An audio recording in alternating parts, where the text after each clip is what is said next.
Kiss in the Shadows from Children of Bodom off Follow the Reaper, which remarkably was released in the year 2001. It was.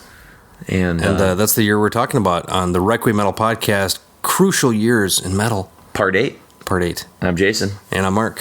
And it's a pretty bombastic song to kind of get us started with a pretty bombastic year. No pun intended. Oh... Ooh. Too early? Oh, I'm sorry. No, it's... I'm a history teacher, so I make 9/11. I was making 9/11 jokes in 2001. So. Yeah. I do remember 9/11. Well, I mean, everyone remembers it, but I remember a very hilarious moment with Mark because we were both working at the record store, and I had already kind of woken up and listened to NPR and kind of knew what was going on. Went to class. CMU's canceled, and decided to go and hang out at the record store with Mark. Or no, not with Mark, but with our manager Mike.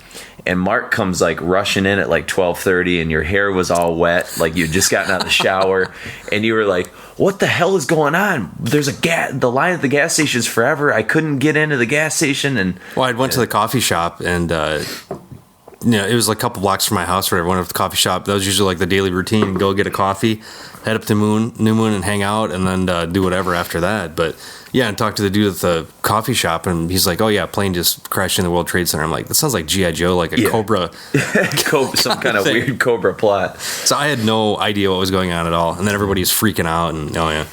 But I guess this is one of our. This is maybe our first. I don't know, maybe controversial years. I think 85 and 88 are probably to be expected, and I think the purists of the world would say, oh my gosh, well, anything that doesn't exist in the confines of the 80s and early 90s can't have the kind of crucial relevancy that historically to metal that those years could have. But you know what I mean. And I would argue against them with 2001. I feel pretty justified in picking a year like this, because I feel like this lays out the decade we just sort of lived through in a way. Well, and it pulled us out of kind of a funk that extreme metal was in the previous 4 to 5 years, where it was just a lot of everybody experimenting, but to what success, and a lot of just kind of like lackluster records and movements within the genre. And you and I were even commenting that a lot of the records that we were probably listening to in 2000 and 2001 were non-metal records. I mean, this was really sort of a crucial year in terms of like whether or not where we're going to go from here. Are we going to be lifelong metal fans? I mean, I think we always would have been no matter what, but there was sort of a waning interest in a weird way because with all those previous years that were just kind of like it was like a glut of it was boring, really. It was just like the same stuff over and over, and then starting to get into stuff like Will Oldham and Slint and sure. I mean all stuff across the board, like really getting into jazz at this point too. Yeah, it's just like really trying to kind of stretch your boundaries out, and then as you're doing that, then you get pulled back in because of all this great output that's coming out. Well, and there are certain records that we'll talk about on this specific show that actually crossed borders into the indie rock world, but yet they still like fit really well into the extreme metal genre. And I think that's what ultimately kind of became in a weird way like enticing to me, and gave me hope that like, okay, there's still like there's rebirth in metal, and a lot of these, just when you think it's down, it comes back. Yeah, a lot of these bands were following the same trajectory we were, as far as like, okay, we've kind of exhausted our metal influence. Like, where else can we draw influence from and not become those kind of bands too? Yeah, absolutely. However, one that wasn't, that was really taking metal in all its cliches to the fullest extent was Bodom, and Follow the Reaper is their third record, and we had kind of been into their first couple records.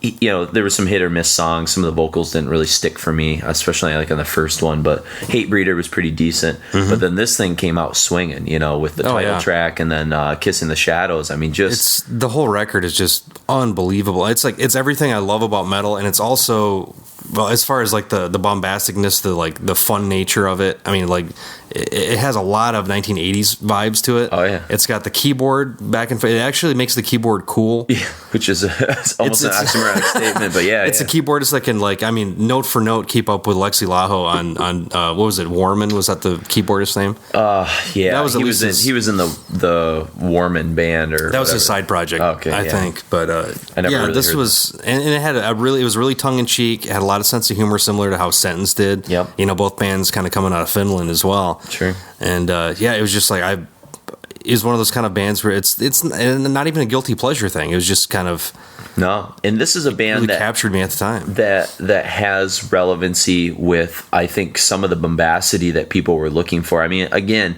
whenever things get stale in any kind of musical genres, things kind of move to the fringes and to the extremes. And, you're going to start, within the confines of the show we're going to do, here, you're going to hear extreme deconstruction of music when we talk about, like, maybe, the Pig Destroyers and Converges and their emergence. But you're also going to see sort of like the utter, like, flamboyance in some ways, and bands like Children of Bodom, and a record that we didn't have room for, Arch Enemy's Wages of Sin.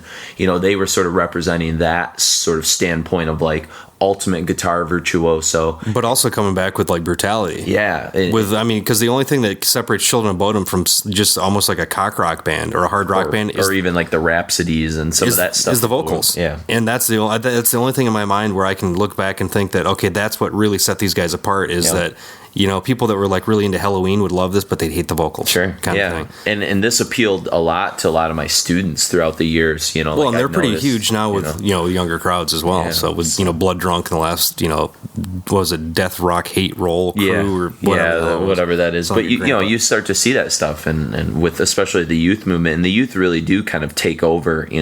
Whether it's from the sort of the Slipknot movement that sort of happens in the Hot Topic kind of thing, or the metalcore movement that bands like Shadows Fall and Unearth, Unleashed, which though Unearth's Stings of Conscience was a big record that came out this year, and it was a big record for us. But one of the reasons we decided not to play anything off of it is I think that whole metalcore genre is so exhausted itself for us that it's hard to find sentimentality in it at this point. Well, and kind of relevance as far as, like, okay, if you're in a history of how extreme metal went, it makes sense there. But as you go back and listen to it, and it's not any different than what In Flames have already done in the past. It was just, I think, it was reinterpreted by a younger generation. Yeah, and it was surprising, I think, to us, because it was confirming to us what we already knew about the Swedish scene. It was like, oh my God, there's other, like, American short-haired people that are actually playing Swedish metal riffs. You know what I mean? Yeah. And that was really mind-blowing in 2001.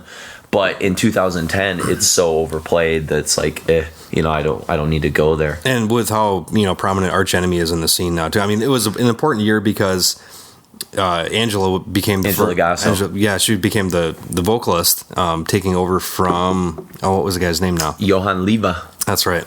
Who'd go on to do some lackluster side projects, but go check out Furball, some good stuff there.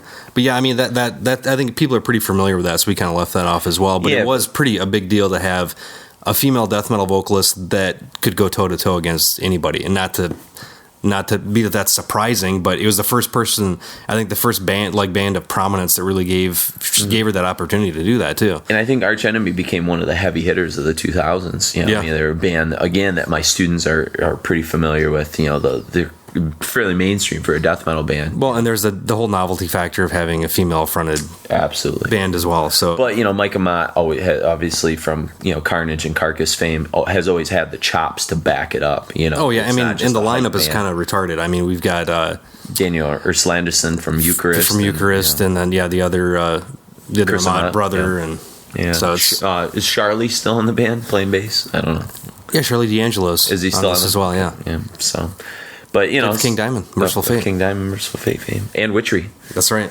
But so this was an era where you saw that kind of stuff happening, and really these younger bands like Children of Bodom, like injecting something kind of new. But I guess before we go any further, I should mention some of the other records that came out that, unfortunately, like Dear Children, we had to cut things that we loved a little bit. A record that meant a lot, I know, to Mark and I was Keel Hall 2, their second record. Which go back and check out the Keel Hall podcast we did. Absolutely. And Anathema, Fine Day to Exit, which might have been the record I listened to more than any besides Katatonia during this year. But, in a sense, it really is not a metal record at this point. And not at all. Is doing something completely their own. And so...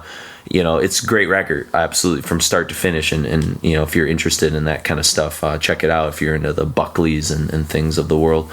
My Dying Bride put out Dreadful Hours. Bolt Thrower had Honor, Valor, Pride, which was kind of a comeback record in a sense for them. Well, Carl Willits came back, so. Yeah. Behemoth, Thelma 6, Evoking Quietus, Connate's debut came out. Funeralist Salvation, which we'll talk a little bit more about that record later when we kind of tap into what the black metal scene was all about. Emperor's Prometheus, Slayer, God Hates Us All, and System of a Down, Toxicity, which alongside Tool's Latrellis, which we'll talk about later, was kind of a bigger mainstream metal record that had relevancy because those two bands almost kind of took the torch of kind of thinking man's metal in the 2000s. What kind of picked up from the Panteras and, Yeah, and the Rages and some of the political bands that were sort of making commentary and stuff. So, but in the next set we wanted to kind of get into were 3 records. The first 3 records we're going to play, Opeth's Blackwater Park, Cathedral's Endtyme, and Enslaved's Monumension. Each of these 3 records were sort of showing that these were bands that had been around and had dominated a certain part of the 90s in their extreme metal genres, but we're trying to find a new way of being relevant again, in a sense, and they pretty much knocked it out of the park. And with Opeth's, Blackwater Park, this was sort of the record that, in a way, like kind of crossed that boundary for Opeth and brought them into the mainstream. It was their breakthrough for sure, I think. And the interesting song about the interesting thing about the song we're going to play, Bleak, is obviously, as many Opeth fans who are listening know, this was a record that was first recorded with Steve Wilson from Porcupine Tree, and he does some guest vocals here. And that was a big deal for our group of friends because we were pretty big Porcupine Tree fans, and it was weird to see almost these two like worlds merging. Like, what? Porcupine Tree and Opeth hanging opposite out. ends of the spectrum, It was pretty funky. And then Cathedral, I'll let you kind of mention what the big deal, I guess, for. Well, I mean, we had, how many years did we have? I honestly love all the eras of Cathedral, Me too. the really goofy stuff and whatnot. But with Endtyme, it was kind of their return to form of being heavy, slow, loud, like bringing more of that bombacity back from the first couple records, but still incorporating kind of stuff, incorporating some of the other stuff they did along the way. As far they didn't like go back to those kind of leads or anything, but still that was kind of after what some people might consider a lot of 3 or 4 years of squandering. Yep, they kind of came back. Yeah. So. And it was a big deal. And then Enslaved, what was interesting about that, and we're going to play Vision, Sphere of the Elements, and we didn't mention we're going to play Melancholy Emperor from Cathedral, but with the Enslaved record, this is really where they totally finally start to embrace the Pink Floydisms and the psychedelia elements that I think they had been hinting at for the previous couple records, like Marjoram and things. And it starts to fully, start to come together. And with Monumension and Below the Lights, which was put out in 2004, those 2 records really shift Enslaved into a totally new direction and kind of reinvigorate a certain part of the black metal scene. So, well, I think further kind of distance them from the black metal scene. Absolutely. So, all right. So enjoy Opeth's Bleak, Cathedral, Melancholy Emperor, and Enslaved's Vision, Sphere of the Elements, not elephants, a Monument Part 2. It's quite a mouthful.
That was Pig Destroyers, Trojan Whore from the Prowler in the Yard. very nice record. And obviously before that, you heard Enslaved's Vision, Sphere of the Elements, Cathedral's Melancholy Emperor, and Opeth's Bleak. And we thought we'd transition from bands that were pretty well established to a band that pretty much put itself on the map with this record. It's kind of it's their second full length, but really their first, like, reinvigorated the whole kind of like what is grindcore, like how, I mean, since at that point it had been around to almost, it had been around for 20 years plus. Yeah. And to try to like inject like what, and I think the whole kind of Scott Hall formula is like take out all the fat and it's all hooks. That's all it is. It is. How many tracks are on this? Like 22, yeah. And it's only like a 36-minute record or something like that. So I mean, it is getting right to the point. I mean, that song itself was 1:35, and it felt like you heard 5 different songs. I mean, it was just, things are happening on it that are pretty amazing. And Pig Destroyer obviously is going to become one of the dominant bands in the 2000s. And again, another reason why this year does kind of stand out, because some of these key records, while maybe not being the best thing Pig Destroyer has done, like say maybe like Phantom Limb or something, but this record still is introducing them to the world and introducing a kind of a new approach. And the year prior, you had the comeback of Napalm Death, with Enemy of the Music Business. And so there seemed to be something in the water a little bit that things were starting to move and progress in a different direction with a lot of these scenes. Doom metal had Electric Wizard, Dope Throne the previous year. Grindcore has this record, and the next record we're going to talk about, which I don't know if I could call it a grindcore record, but I don't know what you would call this record, and that's Converge's Jane Doe, which is probably the most seminal hardcore related record I think to ever come out. Probably ever. Yeah. I mean, maybe there's some, you could argue if you're I'm not talking punk hardcore, what you're a lot of other people. I'm talking like hardcore. Any kind of like metalcore-ish kind of stuff, whatever. I don't even know what the scene was called back when, like, the early Coalesce records and stuff like that. I don't know what. Noisecore, metalcore. What the hell people are even calling it, but it ended up turning into that whole metalcore thing, and these guys are definitely kind of one of the, probably the forerunner of the whole thing, and still are. I think Pig Destroyer and Converge put out the most consistently interesting and unique American records in terms of being a newer kind of band, I mean, I can't think of another American band that was doing things that were as, deconstructive to music in a sense that, like, say, Converge and Pig Destroyer, Pig Destroyer was taking, like you said, all the greatest riffs and sort of like cutting the fat out, and Converge was taking like really like simple ways of songwriting and just like adding noise and I think a lot of it's Kurt Blue's production on the thing, and then I mean the vocals on Jane Doe and the vocals on Dope Throne are some of my favorite from that era, purely because it's just a high gain, incredibly noise, but they're really, really harsh, but somehow they're accessible for some reason. Yeah, there's something almost sympathetic or they're catchy about them in a way. And I think it even has like pop sensibilities as far as like how the vocals are written and stuff too, is the hooks and the timing and everything. Sure. And we talked pretty exhaustively about Jane Doe and the Converge show that we did a ways back, and obviously if you're unfamiliar with Converge, you need to run out and buy their stuff or listen to that show, but you'll get a little taste of it coming up here in a second with The Broken Vow. And the reason we chose this song, or I kind of twisted Mark's arm into playing this one, was because it kind of features all the really important elements of the song, the really noisy parts, the really catchy, like sort of traditional hardcore breakdowns, just the sort of sing-alongness that kind of goes with it, but yet the whole time you're listening to it, you don't feel like you're listening to like a Sick of It All record or an Earth Crisis record or anything else that had kind of dominated the 90s. This is sort of rewriting the book on how really metalcore and hardcore, or whatever you want to call them, bands are gonna, at this point, how they're gonna like operate the next 10 years. This is the owner's manual, Yeah, totally. And it was voted the best album of the 2000s by Decibel writers and stuff like that. I mean, so it's a record that continues to resonate. Well, even when it came out, it was album of the year. And I don't know. I mean, there's so much you can say that we're, might as well stop now. I mean, before we start saying too much. But, we figured it pairs up really nice with Pig Destroyer because, like I said, these are two American records that kind of simplify and deconstruct that sort of scene. But after Converge come, I think, 4 records that I played quite a bit in 2001, maybe more than any 4 records outside of, say, Opeth's Blackwater Park. Katatonia. What can you say about Last Fair Deal Gone Down? Well, that was Katatonia they have very distinct periods. And this was the album that where else are they going to go with this? Mm-hmm. That's what they do. And the same thing happened with the new record. Yeah. It was like they hit that wall where they're so self-aware, they know exactly we have to do something different to stay relevant and to still probably make it interesting for them to even play the stuff. Yeah. But this record incorporated so much from indie rock, from like you saw elements of Tool starting to come into this. Like the songwriting, the production. The Nick Drake-isms, just the Jeff Buckley. It's all it's an unbelievable record. And what Mark and I were saying at the beginning of this show is that we were listening to a lot of non-metal, and that this seemed to be the record that validated our interest in indie rock and our interest in like melancholy folk and different songs so high, like Drag City stuff. Yeah, Jason Molina. that was one of the big, like, seeing the list of vocal influences from Will Oldham and Jason Molina, Nick Cave, Nick Drake, Red House Painters, Mark Hozlek. Yeah. So this was an era where I was deep into all that stuff too, and then this was like another validation of we're on the right track. And I felt like Jonas and Anders and the main songwriters of Katatonia, they were right where Mark and I were at. Yeah. And I would argue to say this is maybe the most important record that came out for me in college. Like for how I remember college and that whole thing, this record seems to like tie everything together. Like I can almost piece everything else back to this record. Well, it's one of those. It's one of those instances where it's a record that happened at a really like pivotal time, and it was a pivotal record too. And I remember when I was working at the student newspaper, and at this point. This is before you could like get, you couldn't really download stuff. Like you couldn't throw stuff up on FTP. The Tear Gas song. I had the Tear Gas song on one disc that I burned off, and I listened to it like, 30 or 40 times while I was at work. And I'm sure I remember mentioning this in the 2-part Katatonia thing that Mark and I had done a few, like last Christmas or not last, like a year and a half ago or so. But yeah, I think I listened to a particular song, like Sweet Nurse, like 15 times in a row. Like I just... like lost myself in it. And the song we're gonna play, Passing Bird, this was another song that just like I was just obsessed with. Like I'd play it in the record store, I'd play it for all my friends, I'd play it for all my strange friends that I had never really talked to about music. This seems to be like the gateway drug for a lot of people, and Katatonia is a band that I'll throw out almost before any other band in terms of recommending to people who are mildly interested in what we do, listen to. So, and a really nice companion piece to that record was sort of an ode to a foregone Katatonia era, the Brave Murder Day era, and that was Finland's Rapture, which is maybe an oddball or a curveball for some of you, especially if you're going, wait, they skipped Arch Enemy and Emperor for Rapture, but really that satiated that. Because after Katatonia kind of ended that era, and after we had the Sounds of the Decay EP, which is pretty much the end of that, with Michael doing vocals and stuff too, it's like, man, that's such a perfect sound that nobody else has utilized. Why is nobody else doing it? And then here came this out of nowhere, this record, Futile by Rapture on Spine Farm, yeah.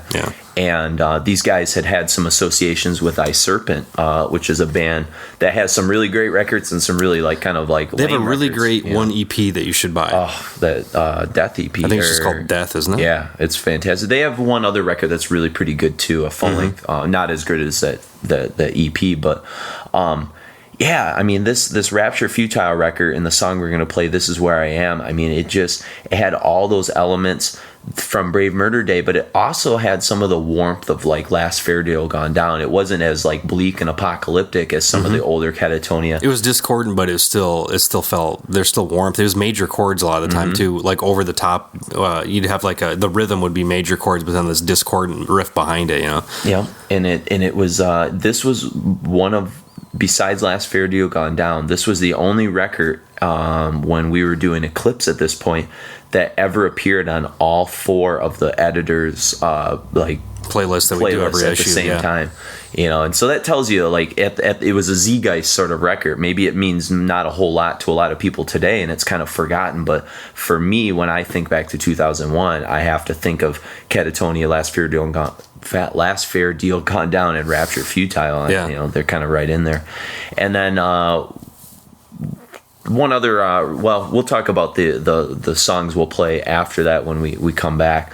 We've got Neurosis and Thorns on the way, and I'm sure you're not surprised to hear those on this list, but we'll tell you why they're important to 2001 and important to the future of music. So we got Converge, The Broken Vow, Katatonia, Passing Bird, Rapture's This Is Where I Am, Neurosis, From Where Its Roots Run, and Thorns, Stellar, Master, Elite.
change today.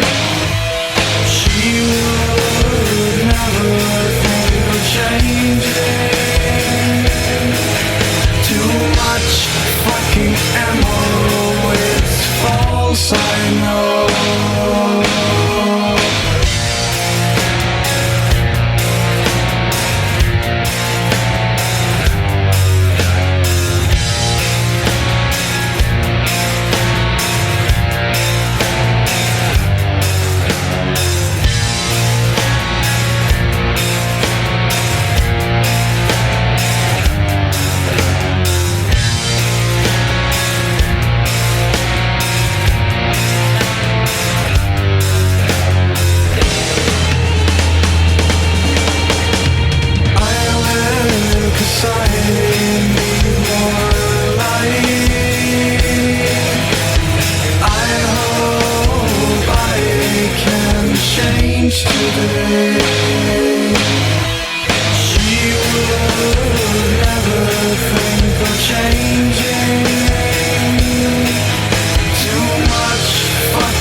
Thorns, Stellar Master Elite, Neurosis from Where Its Roots Run, Rapture's This Is Where I Am, Katatonia Passing Bird, and Converge's The Broken Vow.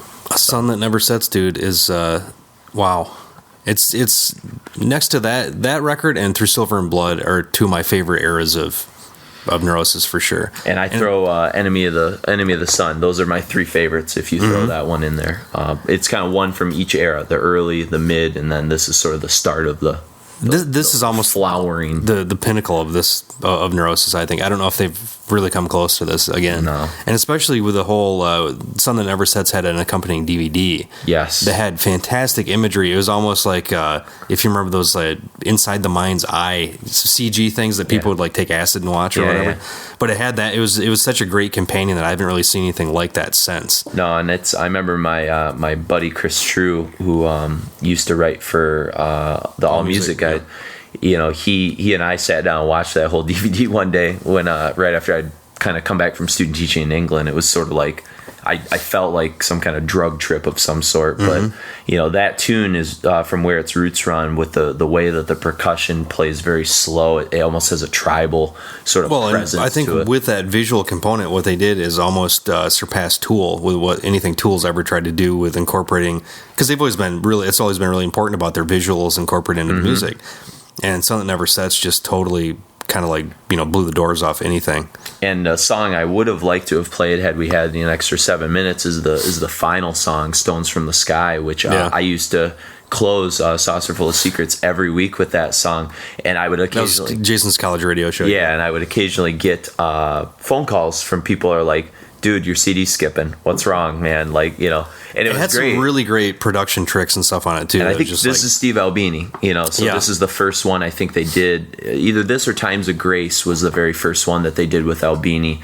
But I can't remember if they worked with Albini on Times of Grace or not. That was 99. But it doesn't matter, because this is like, to me... This is like their Rain and Blood. They had the perfect songs, the perfect producer, the perfect everything just fell together unbelievably with this. And I remember listening to this a lot when I was backpacking through Canada with my girlfriend in college at the time, and I remember sitting on a ferry as we were sort of crossing, and just with headphones and just like looking out, and it was like, man, this is deep. You know, there was just a depth to what was happening, and this is right when sort of, you know, Isis is sort of about to put out Oceanic, which is sort of their masterpiece, and the sort of Neurisis scene is kind of starting to really become something to be reckoned with. It's not just an anomaly; it's becoming like, you know, a dominant kind of powerhouse kind of thing. You know, I mean, Mogwai was starting to transition towards this with My Father, My King. Mono, Japanese band, was sort of coming out and kind of piggybacking on all this. So Neurosis is definitely a band I'm sure we'll be devoting some podcasts to in the future. So, and then Thorns, we've talked a lot about these guys, or this guy, I should say, Snorri Ruch. And this is a song, I think we actually played this song when we did our Thorns episode last summer. But hey, you know, we pretty much played that whole record because it was a Hall of Fame record. You know? And this record's pretty unreal. I mean, it can definitely stand up to repeat listens. Yeah, and this is really predictive of a certain direction that a lot of black metal bands sort of took, which is, you know, bands like Satyricon and Darkthrone, you know, like stripping it back down, getting back to sort of the fun, catchy elements without as much of the chaos and the noise necessarily, but really capturing the spirit of what that sort of original Bathory, Venom, and really, black metal. Thorns is one of the bands that was, you know, right on the cusp of that second wave of black metal, but never had a release come out because of, you know, with being in prison for a little while, or one thing or another. There's demos that were out, but there's never, or the Thorns versus Emperor was kind of the precursor to this thing, to reintroduce people, I guess. But as far as, I mean, we're still yet to see another Thorns record. And I think he has kind of a Kevin Shields like mentality where like he's such a perfectionist, you know, Kevin Shields from My Bloody Valentine, where it's almost like he's never quite satisfied, and he's meticulous in terms of how he kind of puts this sort of stuff together. But definitely a fantastic record, and you know, again, predictive of he would help out a lot with a lot of the Satyricon stuff in the 2000s. And that's some of your favorite. Satyr's on vocals on the song too. Yeah, so. Exactly. But then that's some of Mark's favorite stuff in the 2000s, some of my favorite black metal stuff. So, and speaking of black metal, we've got one black metal tune to close things out. Is it Eckercock or is it Eckercoque? I'm gonna go with the Ackercock. That Okay. seems to be kind of the relevant way to go. Goat of Mendez, Yeah. probably one of the smartest. Well, this one was actually on Peaceville, but probably one of the smartest things that Eric had done for 5 years previous. yeah. I mean, next to like signing At the Gates, this was like the night. This is almost like the last good band on Eric, as far as I'm concerned. I can't really think of too many more that kind of came out around this time.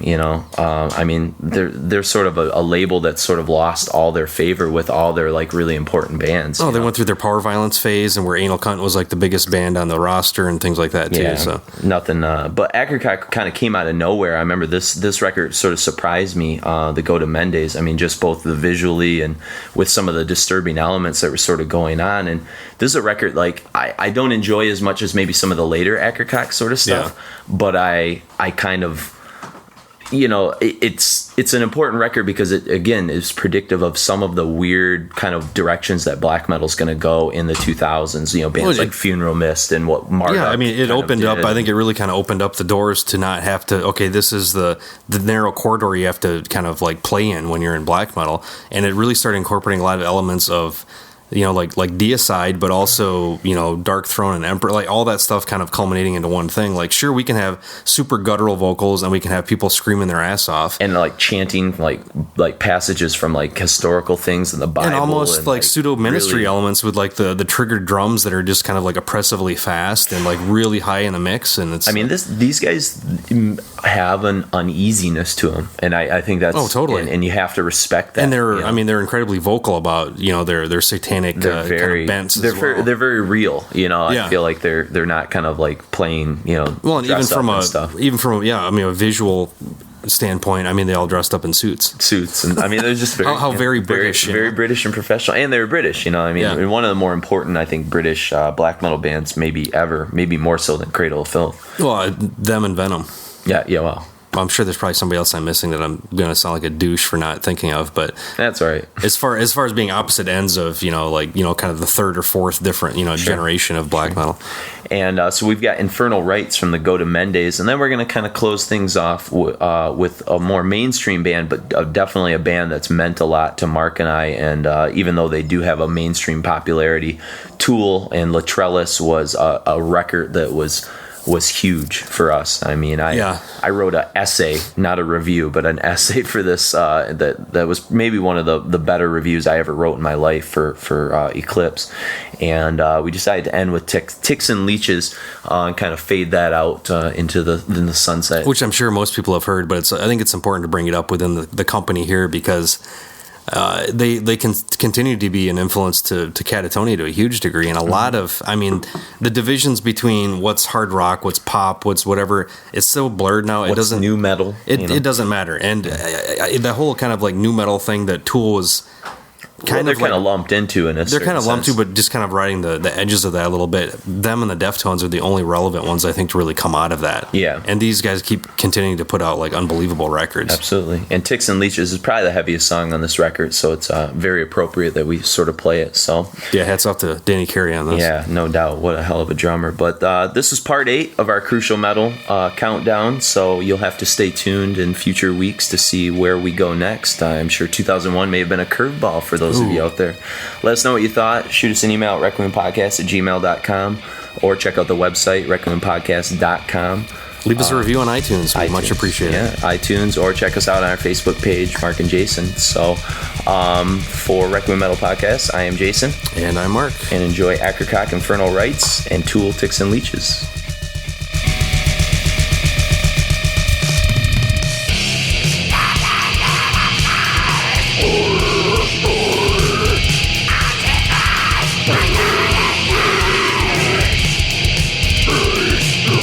Oh,